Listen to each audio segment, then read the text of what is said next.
नमस्कार विद्यार्थियों, आप सभी का आपके अपने YouTube चैनल RPSC विद नवीन शनि में स्वागत है। विद्यार्थियों, जो मूल अधिकार के 2 वीडियो अपलोड है, ठीक है। मूल अधिकार पर पार्ट 1 एंड पार्ट 2 है, वो ऑलरेडी अपलोडेड है और आज हम पार्ट 3 से शुरू करेंगे, ठीक है। पार्ट नंबर 3, तो पार्ट नंबर 3 शुरू होता है अपना स्वतंत्रता का अधिकार से। यहाँ तक पार्ट 2 में दिया हुआ है और यहाँ से पार्ट 3 है वो यहाँ से स्टार्ट है और यहाँ तक पार्ट 2 कंप्लीट है। तो आइए यहाँ से शुरू करते हैं। और ये 35 पेज की PDF है, ठीक है, जो सिर्फ मूल अधिकार टॉपिक पर है और ये टेलीग्राम पर उपलब्ध है। टेलीग्राम चैनल का लिंक डिस्क्रिप्शन में दिया हुआ है। तो आइए पढ़ते हैं। स्वतंत्रता का अधिकार है वो आर्टिकल 19 से 22 तक वर्णित है। आर्टिकल 19 कहता है कि वाक स्वातंत्र्य आदि विषय कुछ अधिकारों का संरक्षण। तो इसमें क्या कहा जाता है कि आर्टिकल 19(1) में कहता है कि मूल संविधान में कुल 7 स्वतंत्रताएं थी, लेकिन 44वें संविधान संशोधन द्वारा संपत्ति के मूल अधिकार को हटा दिया गया और अनुच्छेद 19 केवल नागरिकों के लिए है, ठीक है। केवल और केवल जो भारत के नागरिक हैं उनके लिए है। इसमें क्या बात है कि अनुच्छेद 19(1) का कहता है कि वाक और अभिव्यक्ति की स्वतंत्रता, अर्थात आप बोल सकते हो, अपनी भावनाओं को अभिव्यक्त कर सकते हो, किसी चीज़ पर आप ऐसे मतलब टिप्पणी दे सकते हो, अपने विचार व्यक्त कर सकते हो, आपको विचार व्यक्त करने की स्वतंत्रता है, ठीक है। 19 का कहता है शांतिपूर्ण और निरायुध। निरायुध का मतलब क्या होता है? निर्धन आयुध, मतलब आयुध के बिना, आयुध मतलब गोला बारूद बम वगैरह जैसे युद्धक सामग्री है ना, उसके बिना शांतिपूर्ण तरीके से आपको सम्मेलन करने की स्वतंत्रता है, ठीक है। आप कहीं पर भी सम्मेलन कर सकते हो। आगे अगला 19(1) कहता है कि संगम और संघ बनाने की स्वतंत्रता, मतलब आप अपना यूनियन टेरिटरी बना सकते हो, संघ बना सकते हो। जैसे आपने नाम दे दिया वीर तेजा संघ और वीर तेजा फोर्स, तो और आप अपनी फोर्स बना लो, तो ऐसा संभव है। किसान युवा मोर्चा और अपना एक ग्रुप बना लिया लड़कों का ऐसे, और वो ग्रुप अपनी मांगे रख रहा है सरकार से, अपनी आवाज़ उठा रहा है, जनता को जागरूक कर रहा है, तो ऐसा कर सकते हो। 19(1) कहता है भारत के राज्य क्षेत्र में अबाध संचरण की स्वतंत्रता, मतलब आप पूरे भारत में मतलब स्वतंत्र विचरण कर सकते हो, यत्र तत्र घूम सकते हो, भटक सकते हो बढ़िया तरीके से। 19(1) का अंग है, ये क्या कहता है कि भारत के किसी भाग में निवास करने व बसने की स्वतंत्रता, आप इंडिया में कहीं पर भी अपना घर बसा सकते हो। 19(1) कहता है संपत्ति का अधिकार था 19(1) में, जो कि हटा दिया गया। तो अब आपसे पूछा जा सकता है कि 19(1) है वो किसके बारे में? तो संपत्ति का अधिकार के बारे में। और संपत्ति का अधिकार पहले किस में वर्णित था? तो 19(1) में। और फिर हटाया किसके द्वारा गया? तो 44वें संविधान संशोधन के द्वारा इसे हटा दिया गया, ठीक है। 19(2) क्या कहता है कि कोई भी वृत्ति मतलब आजीविका, व्यापार या कारोबार करने की स्वतंत्रता, मतलब आप अपना धंधा कर सकते हो। अनुच्छेद 19(1) से 6 तक मूल अधिकार तथा 19(2) से 6 तक इस मूल अधिकारों पर निर्बंधन है, ठीक है। मतलब क्या क्या और रेस्ट्रिक्शन लगाए हुए हैं, मतलब पाबंदियां लगाई हुई। मतलब अभी तक आपने 19(1) से लेकर 6 तक पढ़ा, भाई 19(1) है ये, ठीक है ना। तो 19(1) से लेकर के 19(6) तक, तो 1(6) तक तो क्या है, आपके मूल अधिकार वर्णित हैं। और जो 19(2) से लेकर 19(6) तक क्या है कि इन मूल अधिकारों पर जो यहाँ वर्णित है, इन पर क्या क्या पाबंदियाँ हैं वो इसमें आएगी। तो देखो अनुच्छेद 1 ये कहता है वाक एवं अभिव्यक्ति की स्वतंत्रता है, अपने विचारों एवं दृष्टिकोण को व्यक्त करने की स्वतंत्रता है, ठीक है। ये बात है 19(1) में। मतलब इसका मतलब क्या है, अब इनको मतलब फुली डिफाइन किया गया। मतलब प्रेस की स्वतंत्रता है, मतलब बोलने की अभिव्यक्ति की स्वतंत्रता में कौन कौन सी स्वतंत्रताएं आएंगी? मतलब प्रेस की स्वतंत्रता है, मतलब प्रेस मतलब होता है जैसे अखबार वगैरह में छापते हैं ना सारी चीज़ें, जो प्रिंट आती है पत्रिकाएं वगैरह ऐसे। तो ये साकल पेपर्स लिमिटेड बनाम भारत संघ के द्वारा ये स्वतंत्रता मिली थी, ठीक है। राष्ट्रीय ध्वज फहराने का अधिकार है आपको, ठीक है। मतलब भारत संघ बनाम नवीन जिंदल 2004 में ये चीज़ इनके द्वारा, मतलब इनके द्वारा दायर किए गए वाद के तहत ये स्वतंत्रता मिली।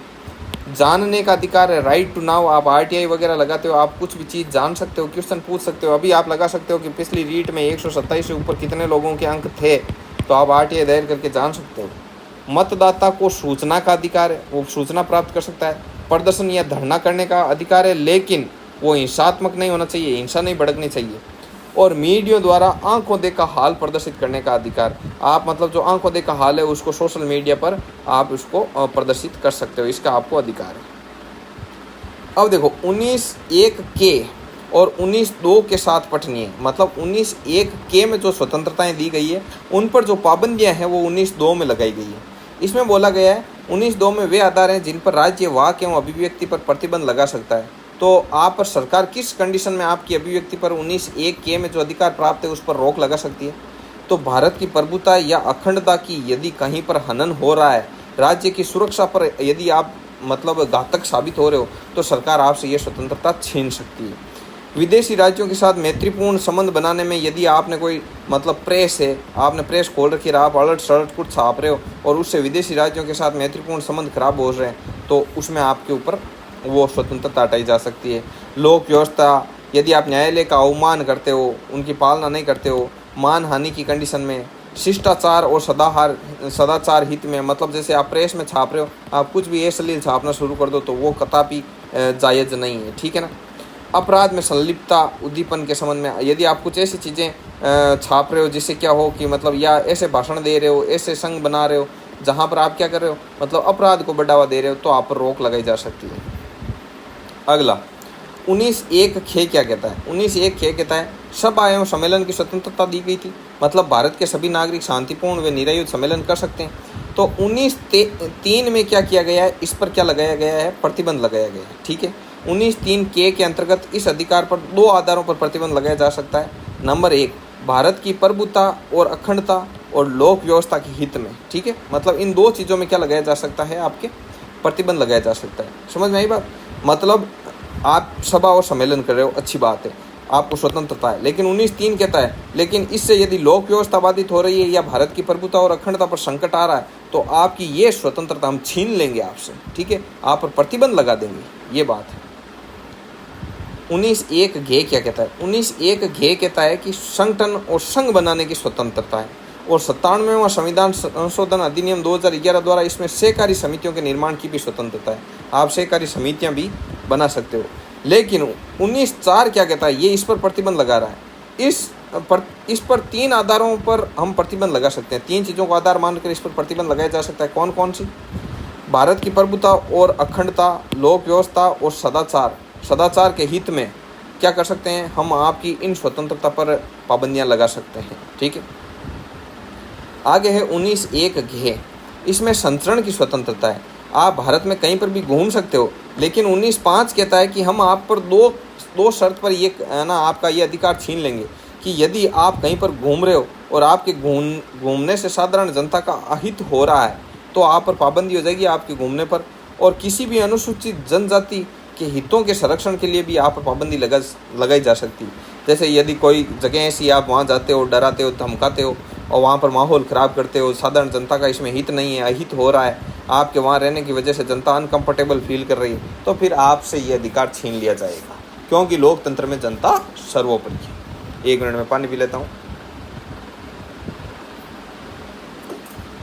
अब देखो आगे है 19(1) अंगे, इसमें कहता है निवास की स्वतंत्रता है, और 19(1) कहता है कि वर्ती उपजीविका, मतलब जो आजीविका, व्यापार, कारोबार आदि की स्वतंत्रता है। लेकिन 19(6) कहता है कि इस पर भी साधारण जनता का हित है, उसके आधार पर प्रतिबंध लगा सकते हैं। जैसे व्यापार की स्वतंत्रता है, लेकिन आप क्या कर रहे हो, आप मान लो कि कालाबाजारी वगैरह कर रहे हो, आप यदि मार्केट का संतुलन बिगाड़ रहे हो, मतलब एक व्यापारियों का समूह इकट्ठा होकर सारा का सारा माल खरीद लेता है, फिर उसकी बाज़ार में कमी कर देता है, फिर मनचाहे भाव वसूलता है, तो इस पर रोक लगाई जा सकती है। आप ऐसा नहीं बोल सकते कि हमें व्यापार की स्वतंत्रता है, हम तो ढेर सारा इकट्ठा करके मोटा मुनाफा कमाएंगे, तो वैसी स्वतंत्रता नहीं है। साथ ही राज्य किसी व्यापार व्यवसाय के लिए तकनीकी योग्यता निर्धारित कर सकता है। ऐसे नहीं कि भाई मैं ये व्यवसाय करूँगा, अब जैसे मैं शराब बनाऊँगा, अब अरे भाई शराब बनाने वाला बनाएगा, उसकी निश्चित प्रोसेस है, वहाँ पर ऐसे जो लोग रहते हैं जिनको शराब से जुड़ी हुई जानकारी है, जो तकनीकी की पढ़ाई की हुई है, वो बनाएंगे। अब तेरे बस की बात नहीं है। बोले कि मैं व्यवसाय करूँगा, मैं सिर दर्द की टेबलेट बनाऊँगा, अरे उसके लिए योग्यता है, वो योग्यता होगी, फार्मेसी वगैरह होगी, वही बनाएंगे, तुझे नहीं बनाने देंगे। तो इस आधार पर प्रतिबंध लगाया जा सकता है। और किसी व्यवसाय पर एकाधिकार के लिए राज्य द्वारा निजी व्यक्तियों को प्रतिबंधित करना, जैसे मान लो कोई व्यवसाय ऐसा है जो राजस्थान में सिर्फ आप ही कर रहे हो, बाकी कोई नहीं कर रहा, और फिर आप उसमें अपनी मोनोपोली चला रहे हो, तो फिर आप पर प्रतिबंध लगाया जा सकता है। वैसे ये चीज़ें आप जानते भी हो, तो भी मैं थोड़ा बहुत एक्सप्लेन कर देता हूँ, ठीक है। अब यहाँ से है, अगला है अनुच्छेद 20। तो अनुच्छेद 20 के बारे में अपन नेक्स्ट वीडियो में पढ़ेंगे, पार्ट 4 आएगा ना, इसमें पढ़ेंगे।